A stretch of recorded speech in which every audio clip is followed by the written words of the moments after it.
A Virxe da Guía saiu en procesión para poñer fin a unha fin de semana de festas de tradición en Carreira. A música e as misas non faltaron na programación.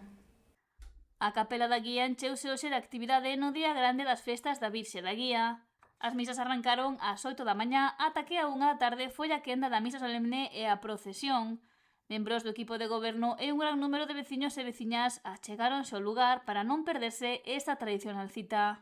A verdade é que estamos nunha xornada, o último luns de maio, pois é unha cita ineludible aquí na parroquia de Carreira para celebrar e conmemorar a Virxe da Guía, unha Virxe que ten moitísimos adeptos, non só dentro da parroquia de Carreira, sino de todo arredor, de todas as parroquias de Ribeira, e, bueno, foi a verdade que unha misa moi emotiva, que a xente ten moitísima devoción, con sentimentos a flor de piel, e un día moi bonito para festejar. Xornada co que se pon fin a unha fin de semana chea de actividades que atraeron a numerosas persoas ata a parroquia de Carreira.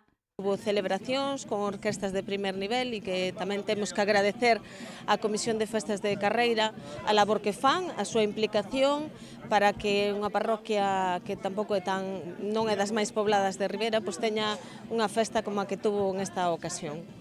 E nada, pois que teña todo o mundo pois moi bo día da festa da Guía, que o celebre en familia e da mellor maneira posible. Unhas festas parroquiais coas que prácticamente se dá por inaugurada a época de verbenas no municipio. As festas da Guía sempre foron como un referente. Se chegaba a festa da Guía, o último luns de maio, era como a antesala ás festas do verán, non? Eran as primeiras festas despois de todo o inverno do comenzo do verán. É como a antesala ao que vai a vir nas festas tanto en xuño, que vamos a ter un xuño bastante cargado de festividades, xullo e tamén agosto, e logo pechar pois ca patrona o 12 de setembro.